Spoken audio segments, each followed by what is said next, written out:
pessoal, continuando aqui, agora a gente vai aprender um pouco mais sobre a estrutura de repetição do batch script, tá certo? Então, a primeira coisa que a gente tem que entender, estrutura de repetição não, estrutura de comparação, desculpa. A primeira coisa que a gente tem que entender é o comando if, né? O comando if é utilizado na programação. O comando, no caso, porque no CMD é comando, né? Não é... O comando if, ele é utilizado na programação, né? Na versão de programação, para fazer uma comparação entre dois valores. Então você compara dois valores ou compara duas variáveis, digamos assim. E se a resposta for verdadeira, sim, realmente a comparação ali entre as duas variáveis estiver certa, né, ele executa alguma coisa. No caso, pessoal, a gente vai colocar aqui o valor da primeira variável. A gente coloca uma estrutura de comparação, que é o igual a igual. Ele serve para comparar uma variável com um valor, ou então uma variável com outra variável, né? No caso, eu vou colocar um valor, né? Mudei aqui o valor para 10.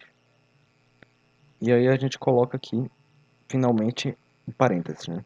Aqui no parênteses a gente coloca echo e coloca alguma coisa aqui, verdadeiro. Tá? Vou colocar isso aqui. A gente vem aqui, salva e tenta executar. Aí aparece aqui, ó, verdadeiro, né? Se no caso o valor aqui fosse 9, por exemplo, salvar, ele ia dar erro, tá certo? Não vai aparecer nada.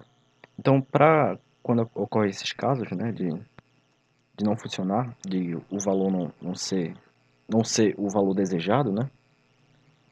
Deixar 9, a gente coloca uma outra estrutura chamada else, né? Então você coloca primeiro o if, depois o else, e aí o else vai escrever também alguma coisa.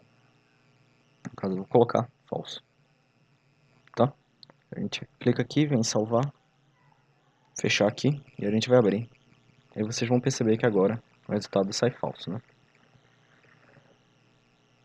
Boto entre aspas aqui pra gente perceber, né? Que o resultado tá saindo aqui.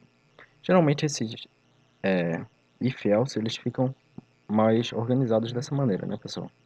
Assim, mais espalhados, pra gente conseguir ver direitinho, tá certo? Não faz muita diferença, não. Vem aqui em salvar e executar de novo. Ele executa da mesma maneira, tá? Deixar aqui.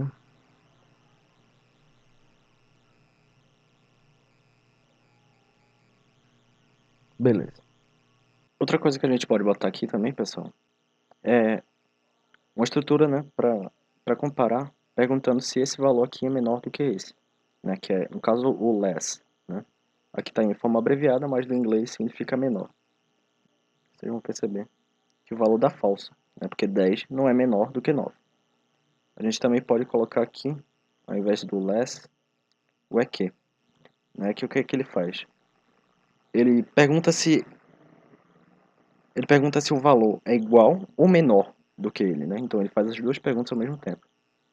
E aí também dá falso, né? Porque o valor também não é igual. Outra coisa que a gente pode fazer também é colocar o GTR, né? Que ele vai perguntar se esse valor é maior do que esse. No caso, vai dar verdadeiro aqui, né? A gente vem aqui, salva, fecha. E aí dá verdadeiro, tá certo?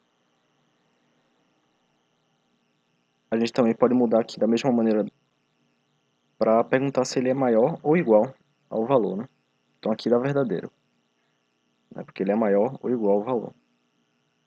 Se o valor aqui fosse 10, por exemplo, ele também iria dar. Aí, verdadeiro. Mas se aqui só fosse maior, né? Se eu substituir isso aqui para GTR, ele vai dar o valor falso. Tá certo?